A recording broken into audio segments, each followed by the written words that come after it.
covering the Cookie Lady, which is a part of your syllabus for upcoming class 12 2027 examination. And what will we be doing today, or how will we be studying Cookie Lady? So the way we'll be studying Cookie Lady is by focusing on the important elements of the chapter, certain explanation which need emphasis. There might be certain explanation which would be quite easy enough, so I would not go into details of those. And also for those who are watching this video later, make sure to comment if you find it any difficulty in understanding, if there's anything that you would want to know about in details, anything of such sort, you're more than welcome to do so. So do that. And if you do like the way I teach, the attempts that I'm making, then do share it among your friends, so that everyone, as I said, my motive here is that each and every child gets the best guidance so that they can do well for their examination. Or if not even that, then definitely they can understand the text well enough, be better readers and writers, because that's what we want. Okay, so the Cookie Lady. Along with that, again, if you're sitting and if you're joining one of these live sessions, or later when you're watching these live sessions, what I would like to tell you is sit with a pencil or a notebook or anything of that sort, because I'll be telling some adjectives which you can use, certain sections which you can highlight, things in which you can shape your answer. These are small nuggets of information which sometimes comes in the flows of teaching, and it will help you to shape your understanding, shape your notes more better. Okay, so without waiting any further, let's start. The Cookie Lady by Philip K.Dick. Now, before we go into the explanation of the Cookie Lady by Philip K.Dick, what is the premise of the chapter? All of you, I assume, has Prism, so they would be having the book. So I would still try to turn the camera and then make sure that I focus on the text, so that you people are, or when you're watching, you can follow. Otherwise, you already have your text, so you can definitely just listen to it and listen to my explanation while reading the text. It makes things more accessible, more easier, right? So yeah, because any chapter that we are studying, either for ICSC or ISC, but people who are here for ISC, they already know this, that what you need to do is you need to focus on what is the premise of the chapter, what is the setting of the chapter, where can you locate the chapter, right? That's important for us to know. So Cookie Lady is actually a kind of story which talks about it talks about as your this would say, as your prism as your prism explanation would say, that's a story of terror, chilling and memorable. What is story of terror? Something that evokes a feeling of darkness within us. So what it does is it brings us with this feeling of darkness, and we are left with something haunting. So the word that we can use is haunting. That's the word that we could use for writing our answers is terror. So terror, haunting, those are the things that we can use while shaping our answers for writing for the examination, to write for the examination. Okay, now the story is perhaps quite interesting, and we'll get into the details of it. Where you going, Bubba?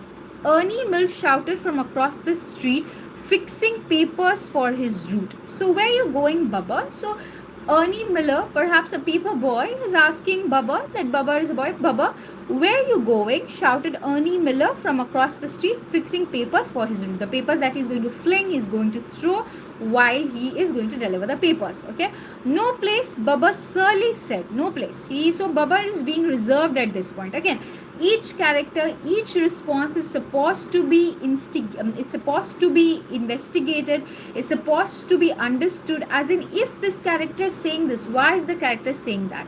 So see beta, the way for doing or learning a text or understanding a text lies in the fact that if we pay attention enough, then things become easier. There's no shortcut, there's no formula, there's nothing of that sort that is going to help you, make you gain something. Nothing of that sort is going to happen. What is going to happen is that if you pay keen attention while studying the text, you are surely going to ace it. You're surely going to know how to write an answer. You're surely all you people need is just a little bit of guidance. Otherwise, you are capable enough to do that. but you have to pay attention that if this character, because now that ISC and ICSC basically has started giving you questions on character analysis, has started, in fact in class 11 and 12 you have those 5 marks and 10 marks question answers. So you have to write about, for instance, character study of Baba. So you have to write about that. So no place, Baba Surly said, you going to see your lady friend? Ernie laughed and laughed. What do you go visit that old lady for? Let us on in it. Let us on in it. Share with us. Share the secret with us as well. Let us on in it. Again, look at the language. So the language is quite colloquial. Colloquial is the way beta a language is spoken more than a way a language is written. So the language is quite colloquial. Okay. So you going to see a lady friend? Ernie laughed and laughed. What do you visit that old lady for? Let us on. And it is poking fun. So Ernie is a kind of a character who pokes fun at other people. It's poking fun. Baba went on, but Baba did not reply. He did not respond. He just went on. Okay. He turned the house and went down Elm Street. Already you could see the house at the end of this street set back a little on the lot. He turned, already you could say, so what did Baba do? Went down Elm Street, he turned the corner, went down Elm Street, and already you could see the house at the end of the street set back a little on the lot. So it was just set back a little. So the place, the way, the location, okay, the place where the house is located is also at a little distant away from other places, already set back a little on the lot, just set back a little. So from this point itself, the writer is emphasizing, the writer is hinting at the fact that Babur is entering a realm, Babur is entering an area of desolation. If you people, I'm sure you did your Macbeth Act 1 Scene 1, the witches meet on a heath, so a desolated place, right, a place which is devoid of human presence. So since the place, I'm talking about Macbeth, devoid of human presence, it sets the natural setting for in the mind of the reader that okay, this is a place which is lonely. Especially what comes to my mind at this point is like when you are watching a horror movie, you'd see how these scenes where the ghost or the spirit comes is a scene which is desolated, is a scene where no one else is there, the character, the main character, the protagonist find themselves all alone, right? Because that is how our psychology works. Similarly here, the house is itself a little on the lot. Okay, sorry, where was I? Set back a little on the lot. So set back a little on the lot. Set back a little on the lot. Okay. Why I'm emphasizing all this? You could say, ma'am, this is just one line. Why? Because to understand how the text goes on, how the text flows, we are, as my approach is not that okay, we are going to learn this, do that, this is the answer, this is the formula. No, we are going to understand the text well enough. When you do things well enough, you already ace at it. You don't need to, then figure out a shortcut, a formula or something of that sort. Okay. So already you could see the house at the end of the street and set back on little on the lot. The front of the house was overgrown with weeds, and this is where you can start underlining. Why? Because can give us that 5-mark question or an MCQ description of the house. The front of the house was overgrown with weeds. Important. The front of the house had a lot of was abound with weeds. Okay, abound in weeds rather. Sorry. The front of the house was overgrown with weeds, old dry weeds that rustled and chattered in the wind.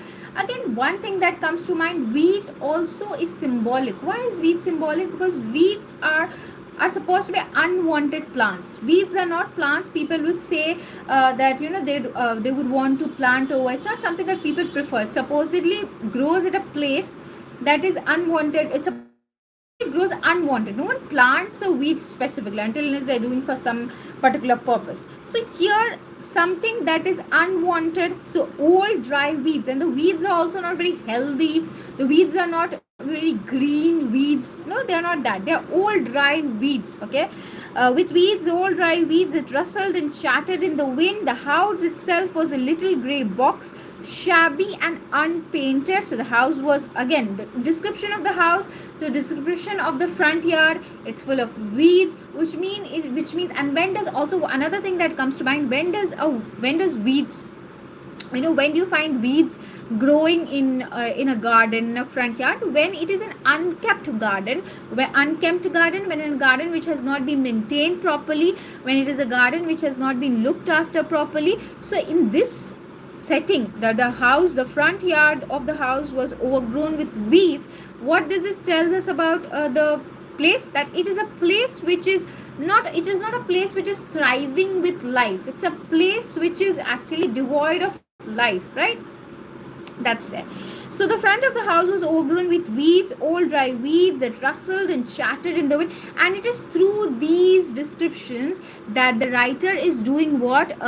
It is through these descriptions that the writer is doing what? That the writer is trying to, writer is trying to create that mental image in the mind of the reader. Okay, writer is trying to create the mental image in the mind of the reader. Writer is trying to create that image of how the house is such a place, how the house is a place which is desolated, how the house is a place which does not have any kind of greenery around it. So creating that how this house almost stands as a character here. The house itself was the little grey box, shabby and unpainted. So house that has not also been well maintained, unpainted. The porch steps sagging, and if the porch steps, the steps that leads to the house, as in a typical American structure, okay, architecture that you have, and even the steps of the porch towards the porch was sagging, right? There was an old weather beaten rocking chair, and even the rocking chair was old weather beaten. So even the rocking chair was not a rocking chair that was functional. It was an old weather beaten rocking chair, so old chair, worn out chair on the porch with a torn piece of cloth hanging over it, and a torn piece of cloth was dangling over it. So again, overall, what is the writer giving? What impression does the writer leaves us with? The impression that the writer leaves us with is the fact that the house is a place which the house is a place which does not, the house is a place which does not which does not feel inviting or feel welcoming. Okay, Babar went up the walk. As he started at the rickety steps, rickety beta, something that is not sturdy, rickety steps, he took a deep breath. He could smell it, the wonderful warm smell, and his mouth began to water. So look at even before Baba meets someone, the writer tells us about the connection. Okay, he could smell it, the wonderful warm smell, and his mouth began to water. This is the point that is going to connect us with that is going to connect Babar with, this is the point that connects Babar with the house. Okay,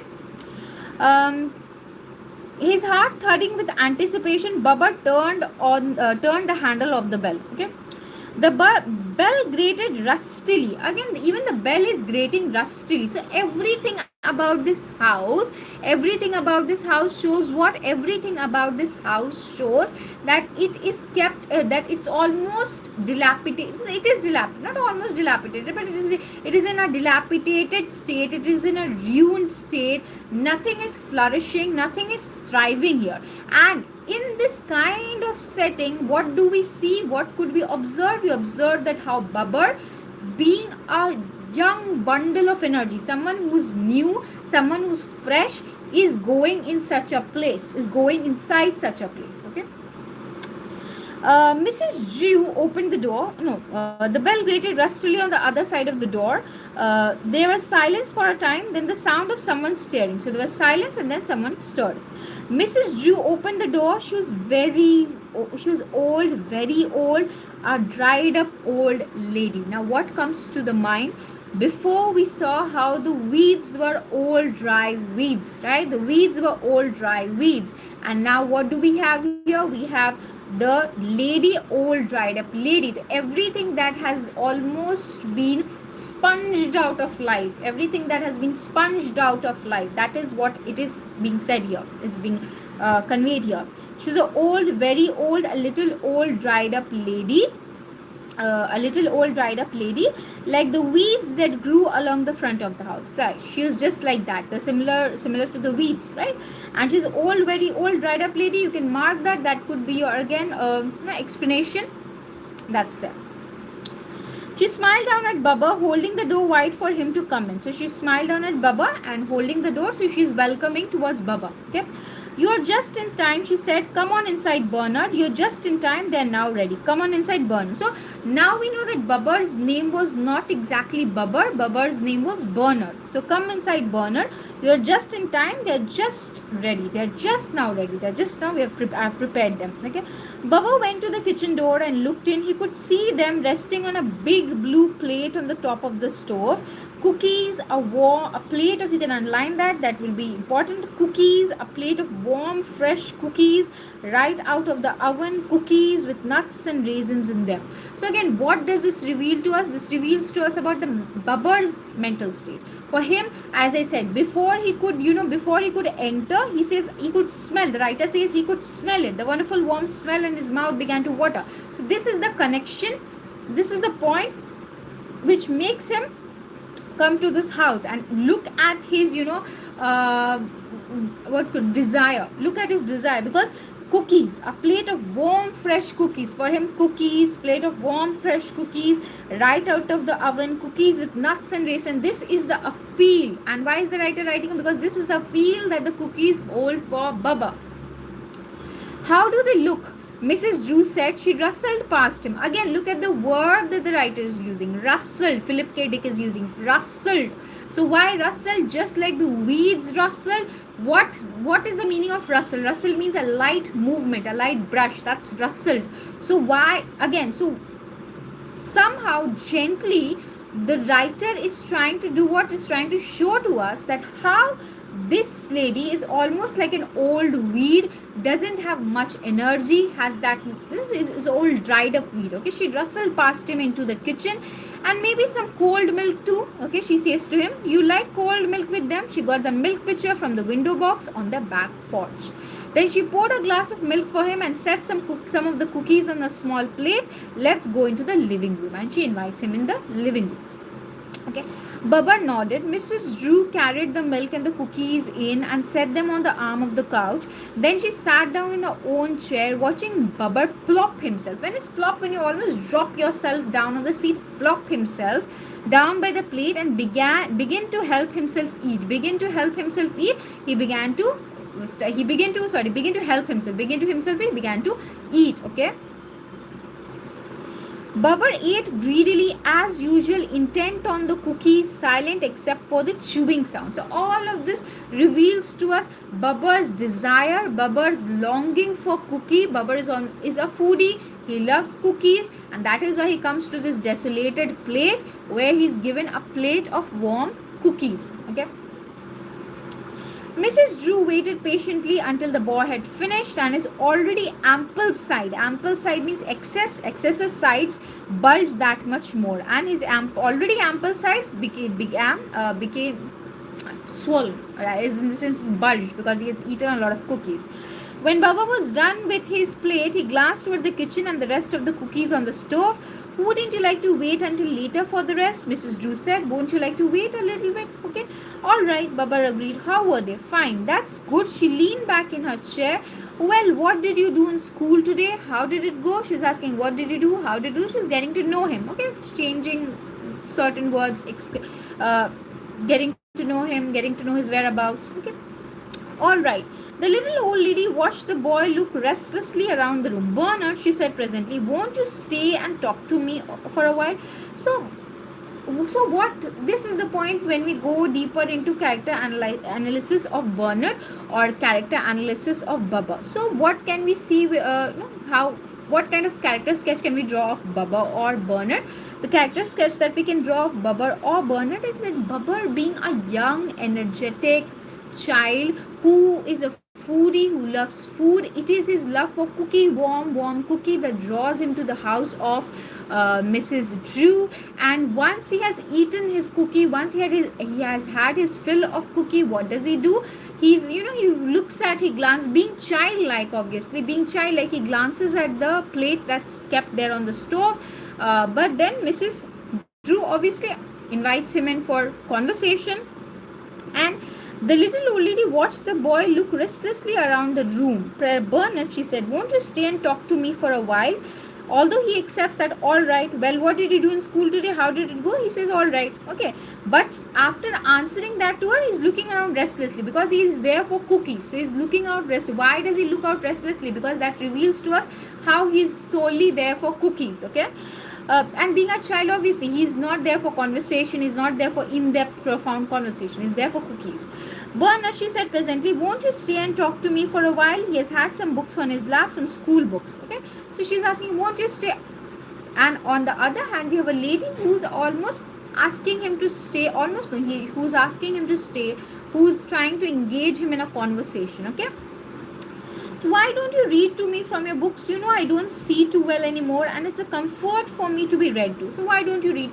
So till now, the picture that Philip K.Dick, the writer, has painted us of of Mrs. Drew, is that Mrs. Drew is perhaps a kind lady. Mrs. Drew is perhaps a lady, warm, welcoming lady who offers cookies to a child, and then she wishes to know how he's doing well in school. Then she wishes to know that, like, why don't you read to me? It's an old lady, perhaps seeking companionship. That's what we know. That's what we know of Mrs. Drew so far. Why don't you read to me from your books? You know, I don't see well anymore, and it's comfort for me to be read to. Can I have the rest of the cookies after? Again, so you can underline that in a reflection of Babar's desire. Babar being there for cookie, he's like, can I have the rest of the cookies then? Because that is his point. That is his almost, Achilles heel. That's his weakness. That's his point, that he's there for the cookies. So he's like, okay. Just like a child, if you want a child to do something for you, you would, you'll say, okay, you do this, then I'll offer you that. That's the kind of exchange that's happening here. Of course. And she says, of course, I'll offer you the cookie. Baba moved over towards her to the end of the couch. He opened his books, World Geography, Principles of Arithmetic, Hoyt's Speller. Which do you want? She hesitated. The geography, okay. Baba opened the big blue book at random. So he did not open at any page or anything of that sort. He opened the big blue book at random. Peru. And he started reading about Peru, okay. Peru is bounded on the north by Ecuador and Colombia, on the south by Chile, on the east by Brazil and Bolivia. Peru is divided into 3 sections. These are, so he's reading the basic monotonous description given of Peru. The little old lady watched him read, his fat cheeks wobbling. Underline his fat cheeks wobbling. So it's fat cheeks wobbling. What does his fat cheeks wobbling? Again, emphasis on the physical description of Babar. Fat cheeks are wobbling. Okay, wobbling means they are moving from side to side, and so wobbling, full of. As he read, unsteady. Wobbling is basically being unsteady. As he read, holding his finger next to the line. She was silent, watching him, studying the boy intently as he read, drinking in. You can underline from studying the boy intently as he read, and then drinking in each frown of the concentration, every motion of his arms and hands. She relaxed, letting herself sink back in her chair. He was close to her, only a little way off. There was only the table and the lamp between them. How nice it was to have him come. He had been coming for a month now, ever since the day she had been sitting on the porch and see him go by, and thought to call to him, pointing to the cookies by her rocker.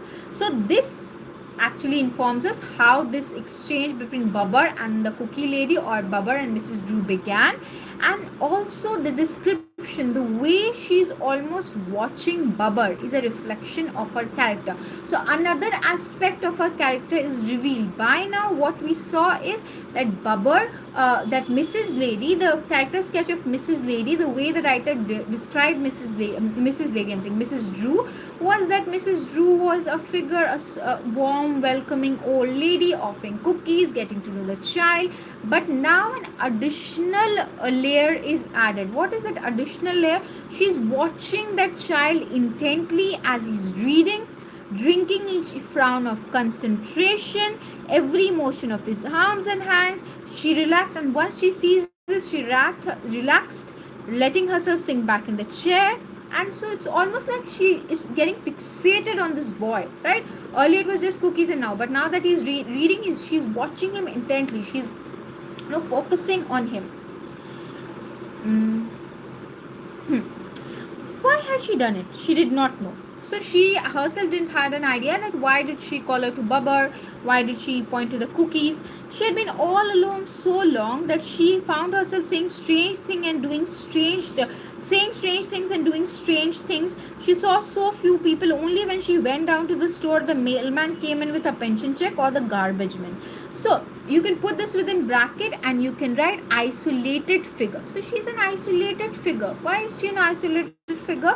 Because she has been all alone. So maybe she has done it out of isolation. She had been alone so long that she found herself saying strange things and doing strange things, and since she saw very few people, okay, so she is someone who's quite isolated, different, and I said this itself had been established by the writer from the description of the house. The description of the house was set back a little on the lot. It's only Babar who's entering her, desolate space. The boy's voice droned on. Droned on means went on in a monotonous way, went on, droned on. She was comfortable, peaceful, and relaxed. The little old lady closed her eyes and folded her hands in her lap. So Baba's reading almost has an effect on her. Baba's reading almost has an effect on her. And what is the effect? She feels herself getting more and more into that state of comfort, state of tranquility. The old lady was beginning to change, and as she sat dozing and listening, something began to happen. So change occurred. Okay, by now she's all well settled. As readers, we are all well settled. We feel like, acha, this is what is happening. This is what is going on. But the little old lady was beginning to change, her grey wrinkles and lines dimming away. So her grey wrinkles and lines are now dimming away. They're becoming more and more less. Okay. As she sat in the chair, she's growing younger. And as she sat on the chair while she's listening to Babar, she's growing younger. The thin, fragile body filling out with youth again. So fragile, weed-like body is now becoming youth, is being filled with energy. Okay. The grey hair thickened and darkened. The grey hair, which was thin, has now thickened and darkened. Color coming to the wispy strand, color coming to the strands of the hair. Her arms filled to the mottled flesh, turning a rich hue, becoming more colored, filled with blood, as it has been many years before. So while Babar is reading, this cookie lady or this woman, Mrs. Drew, almost has a revival of her youth. And now, so a critical point has appeared in the story when we see that what is, by now we knew that the Babar or Bernard came to Mrs. Drew's house for cookies. Being child, being someone who loved cookies, being someone who loved food, he came for cookies. And we saw that Mrs. Drew, and we could say, or we observed that Mrs. Drew was perhaps a warm, welcoming lady. But we now see that how she is also gaining something out of it. While Babar went on reading, this lady can actually revive her youth.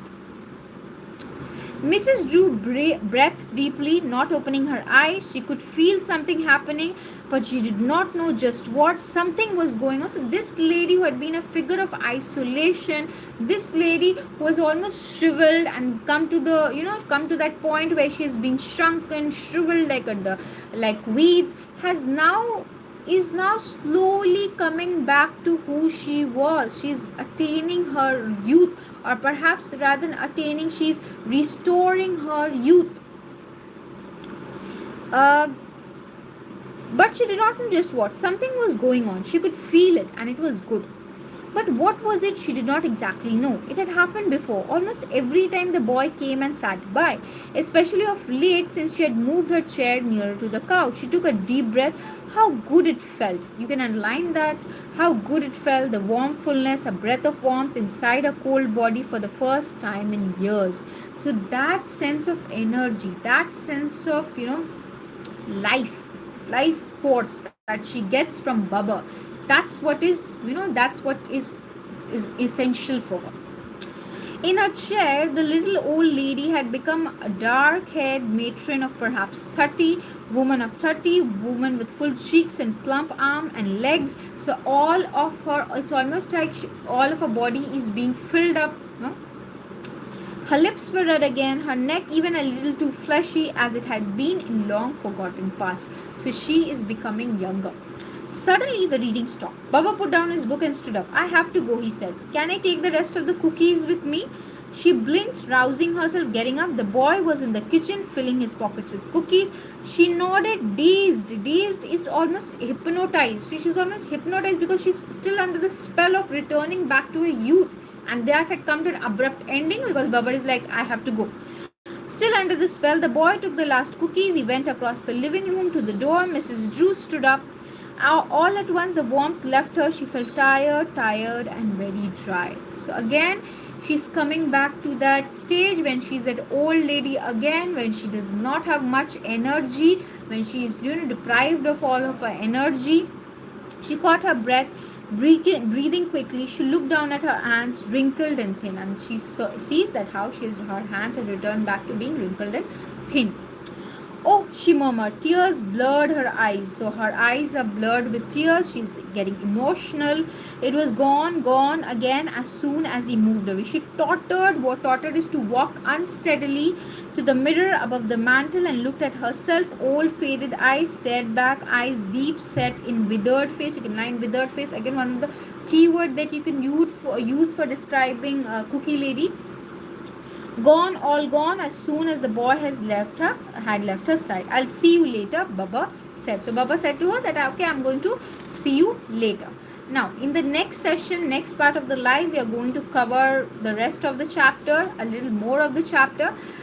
And before I end this live, what is it that I would want you to focus on? I would want you to focus on that how by now we got to know that sense of yes, the word that was actually evading me was a sense of ominous, like being ominous. Okay, a sense of something ominous is about to happen. So not being ominous. So you get that sense of maliciousness, ominous by how not exactly on your face, but inexplicitly by by the description of the house being away. But still, when we enter the house, what do we see? We see that how the Cookie Lady is a warm figure, but later, as gradually we get deeper and deeper, we find ourselves being relaxed because we think, oh, it's a story about a sweet story about a child and an old lady.